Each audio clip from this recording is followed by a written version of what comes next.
அனைவருக்கும் வணக்கம். மீனராசிக்காரர்கள் கடந்த 5 ஆண்டுகளில் இல்லாத அளவிற்கு மாற்றம் என்று சொல்லக்கூடிய வகையிலும் உறுதியாகவே அடிக்கப் போகும் அதிர்ஷ்டம் என்று சொல்லக்கூடிய வகையில் மீனராசிக்காரர்களுக்கு எந்தெந்த நிகழ்வுகள் சந்திரனின் ஆட்சி வீட்டில் சுக்கிரன் அமரக்கூடிய இந்த வேளையில் கிடைக்கப் போகிறது என்பதை ஆராய்ந்து பார்க்கும் போது 27ஆம் தேதி முதல் மிகவும் வலுவாக சிறப்பான வாய்ப்புகளையும் சந்தர்ப்பங்களையும் அபரிவிதமாக உருவாக்கி கொடுக்கிறாருங்க சுக்கிரன். ஏனென்றால் ராசியின் அதிபதியான குருவின் பார்வையில் பகை கிரகமாக இருக்கிறார் சுக்கிரன். அதே போன்று புதனும் பகை கிரகமாக இருக்கிறார். ஆனால் இந்த இரு கிரகநிலைகளும் இயற்கை சுப கிரகங்களாக பார்க்கப்படுகின்றன. ராசியின் அதிபதியான குருவை நட்பு கிரகமாகவும் சமகிரகமாகவும் பார்க்கின்றன. எனவேதான் இந்த வேளையில் ராசிக்கு ராஜ யோகாதிபதியாக இருக்கக்கூடிய சுக்கிரன் மிகவும் வலுவாக பூர்வ புண்ணியஸ்தானமாகிய 5இல் சுபத்துவ பாதையில் வித்யாகரகரான புதனுடன் இணைவது மிகப்பெரிய அளவில் வரவேற்கத்தக்க ஒரு சிறந்த அமைப்பாக பார்க்கப்படுகிறது. ஏனென்றால் மீனராசிக்காரர்களை பொறுத்தவரைக்கும் 3 மற்றும் 8ஆம் இடத்தின் அதிபதியாகவும் ராசியின் உச்ச அதிபதியாகவும் பார்க்கப்படுகிறாருங்க.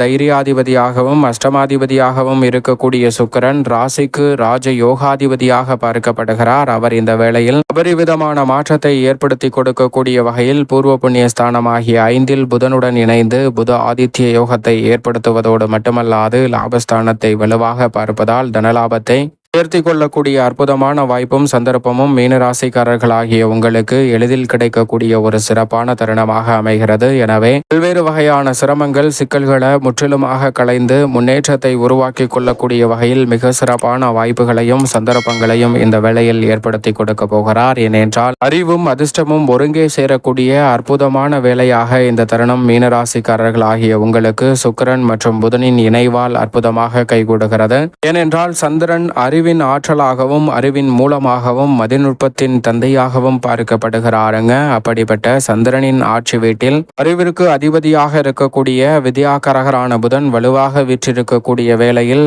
அதிர்ஷ்டத்தின் அதிபதியான சுக்கிரனும் இணைவது பூர்வ புண்ணியஸ்தானம் மிகவும் வலுவுள்ளதாக மாற்றப்படுவதால் லாபம் நிறைவாக சப்தம பார்வையால் கிடைக்க போகிறது. ஏனென்றால் சுக்கிரன் மற்றும் புதன் இணைந்து லாபஸ்தானத்தை வலுவாக பார்ப்பதால் உறுதியாகவே அறிவும் அதிர்ஷ்டமும் ஒன்று சேரக்கூடிய இந்த வேளையில் அமோகமான வாய்ப்புகள் அடிக்க போகும் அதிர்ஷ்டம் என்று சொல்லக்கூடிய வகையில் கடந்த 5 ஆண்டுகளில் இல்லாத அளவிற்கு மிக சிறப்பாக சந்தர்ப்பங்களை நிச்சயமாக ஏற்படுத்தி கொடுக்க போகிறது. மீனராசிக்காரர்களுக்கு சரியாக இந்த தருணத்தை பயன்படுத்தி கொள்ளுங்கள். அது மட்டுமல்லாது இயற்கை சுபகிரகமாக இருக்கக்கூடிய சுக்கிரன் பொதுவாகவே 2, 5, 7, 9 மற்றும் 11 ஆகிய இடங்களில் அபரிவிதமான நன்மையை அள்ளி கொடுப்பார். அதில் ஒரு இடமான பூர்வ புண்ணியஸ்தானம் என்று சொல்லக்கூடிய 5ஆம் இடத்தில் சஞ்சரிப்பது மிகவும் சிறப்பு வாய்ந்த ஒன்றாக பார்க்கப்படுகிறது. அந்த இடத்தில் சந்திரனுடன் ஆட்சி பலம் பெற்ற சந்திரனுடன் இணையும் போது மிகப்பெரிய அளவில் தனலாபம் கிடைப்பதற்கான வாய்ப்பும் சந்தர்ப்பமும் கடந்த 5 ஆண்டுகளில் இல்லாத அளவிற்கு மிகவும் சிறப்பாக அமையக்கூடிய முதன்மையான அதிர்ஷ்ட யோகம் நிச்சயமாகவும் உறுதியாகவும் இந்த வேளையில் மீனராசிக்காரர்களாகிய உங்களுக்கு கிடைக்க போகிறது என்பதை தெளிவாகவும் துல்லியமாகவும் உறுதிப்படுத்துகிறார். உங்களை பற்றி குறை சொல்பவர்கள் அக்கறையில் சொல்கிறார்களா அல்லது உங்களது வளர்ச்சியில் பொறாமையில் சொல்கிறார்களா என்பதை கண்டறிந்து உங்களுடைய செயல்பாடுகளை மாற்றுவதற்கான சந்தர்ப்பமும் உறுதியாக கிடைக்க போகிறது.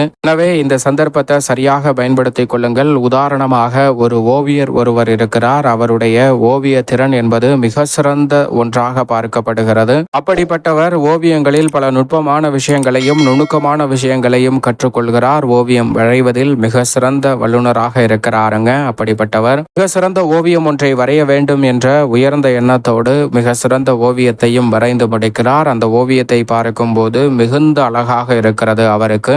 அந்த ஓவியம் நமக்கு மட்டும்தான் அழகாக இருக்கிறதா, மற்ற அனைவருக்கும் அழகாக தெரிகிறதா என்பதை உணர்ந்து கொள்வதற்காக ஒரு சாலையின் ஓரத்தில் சென்று அந்த ஓவியத்தை வைத்துவிட்டு அதன் கீழே இந்த ஓவியத்தில் ஏதேனும் குறைகளை கண்டறிந்தால் அதை நீங்கள் வட்டமிட்டு சுட்டிக்காட்டவும் என்று சொல்லி எழுதி வைக்கிறாருங்க. அதற்கான பேனாவையும் அங்கு வைத்துவிட்டு செல்கிறார். காலையில் அந்த ஓவியத்தை வைத்துவிட்டு மாலை வேளையில் அந்த ஓவியத்தை வந்து பார்க்கிறார். அப்படி பார்க்கும்போது அந்த ஓவியங்களில் நிறைய இடங்களில் பிழைகள் இருப்பது போன்றும் அதை வட்டமிட்டு சுட்டி காட்டி இருப்பது போன்றும் தெரிகிறது. அதை பார்த்தவுடன் மனம் உடைந்து போகிறார். எனக்கு இவ்வளவு அழகாக தோன்றிய இந்த ஓவியம் ஏன் மற்றவர்களுக்கு அது தவறாக தெரிகிறது என்று எண்ணி குழம்பி போகிறாருங்க. அப்படி குழம்பி போனவர் மனம் உடைந்து போகிறார். மனம் உடைந்து தனது வீட்டிற்கு திரும்பி மிகுந்த மனவேதனையுடன் இருக்கிறாருங்க. அவரை பார்த்த அவரது தாய் அவரை அழைத்து என்ன ஆயிற்று, ஏன் இன்றைக்கு இவ்வளவு கவலையாக இருக்கிறாய் என்று கேட்க, அதற்கு நடந்த நிகழ்வுகள் அனைத்தையும் தனது தாயிடம் சொல்கிறாருங்க. அதை கேட்டதற்கு பிறகு தாய் அந்த ஓவியத்தை என்னிடம் காட்டு என்று சொல்ல, அந்த ஓவியத்தில் நிறைய இடங்களில் வட்டமிடப்பட்டிருப்பதால் இந்த ஓவியம் எனக்கு சரியாக தெரியவில்லை, இதே ஓவியத்தை மீண்டும் எனக்காக வரைந்து வா என்று சொல்ல, அதை அப்படியே திரும்பவும் வரைந்து வருகிறார். அதை பார்த்த தாய், இந்த ஓவியம் மிகவும் சிறப்பாக இருக்கிறது, எனக்கு மிகவும் பிடித்திருக்கிறது, நீ இதே ஓவியத்தை நாளை காலையில் சென்று அங்கு வைத்துவிட்டு நான் சொல்வதுபடி கீழே எழுதி வைத்துவிட்டு வா என்று சொல்ல, அப்படியே செய்கிறார் அந்த பையனும். அவர் என்ன சொல்கிறார் என்றால், இந்த ஓவியத்தில் ஏதேனும் தவறை கண்டறிந்தால் அந்த தவறை நீங்களே சரி செய்யுங்கள், அதற்கான அனைத்து வண்ணங்களும் கீழே வைக்கப்பட்டிருக்கிறது என்று எழுதுகிறாருங்க. அது மட்டுமல்லாது, உங்களால் சரி செய்ய முடியவில்லை என்றால் எந்த இடம் தவறு என்பதையும் அதை எப்படி சரி செய்ய வேண்டும் என்பதையும் கீழே உள்ள குறிப்பு பலகையில் குறிப்பிடவும் அப்படின்னும் சொல்லி எழுதி வைக்கிறாருங்க. ஆனால் மாலை வேளையில் சென்று பார்க்கும்போது எந்த விதமான குறிப்புகளோ எந்த விதமான தவறுகளோ அங்கு சரி செய்யப்படவில்லை. இதை பார்த்தவுடன் மிகுந்த மகிழ்ச்சி அடைந்து தனது தாயிடம் வந்து சொல்கிறாருங்க.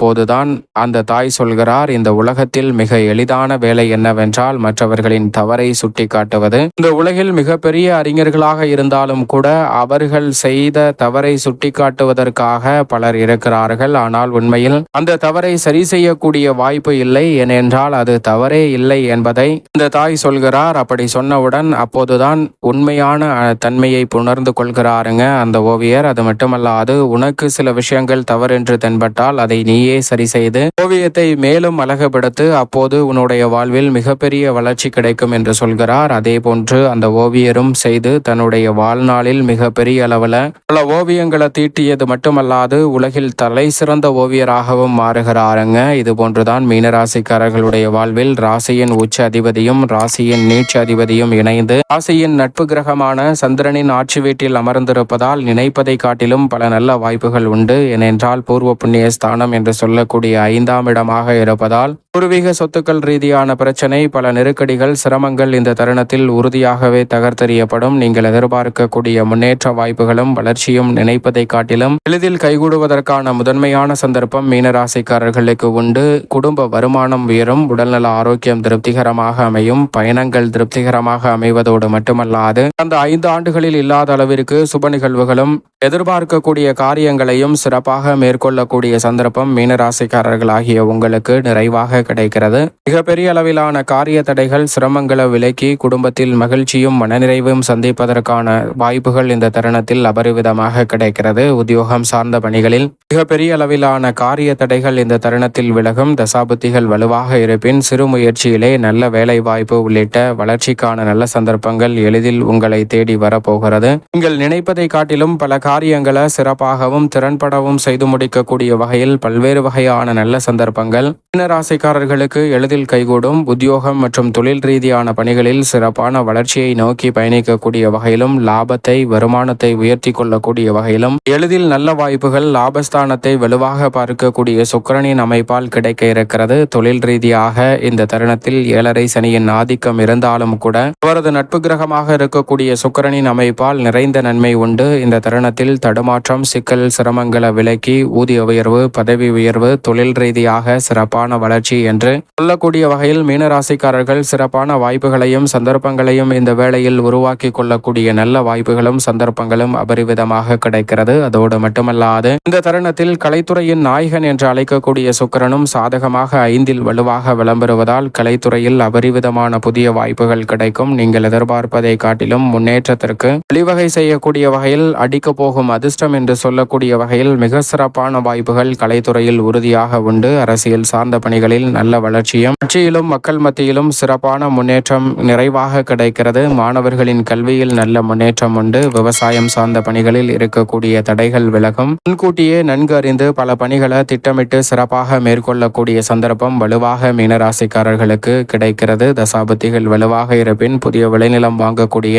நல்ல வாய்ப்பும் சந்தர்ப்பமும் உண்டு. கால்நடை வளர்ப்பில் சிறப்பான முன்னேற்றத்தை சந்திக்கக்கூடிய ஒரு தருணமாக அமைகிறது. கடன் சார்ந்த சுமை சுமைகளை குறைப்பதோடு மிக சிறப்பான முன்னேற்றத்தை நிறைவாக சந்திக்கக்கூடிய வகையில் அடுத்தடுத்து நல்ல வாய்ப்புகளும் சந்தர்ப்பங்களும் இந்த வேளையில் நிச்சயம் நிறைவாக உங்களை தேடி வருவதற்கான முதன்மையான யோகம் மீனராசிக்காரர்களுக்கு உண்டு. மேலும் சாதகமாக மாற்றிக்கொள்ள நிச்சயமாக மீனராசிக்காரர்கள் வாரத்தில் வெள்ளிக்கிழமை விரதம் இருந்து அருகாமையில் உள்ள வராகி அம்மன் ஆலயம் சென்று தீபம் ஏற்றி வழிபாடு செய்யுங்கள். மிக சிறப்பான வளர்ச்சியும் முன்னேற்றமும் உறுதியாகவே மீனராசிக்காரர்கள் ஆகிய உங்களை தேடி நிச்சயமாக வரும்.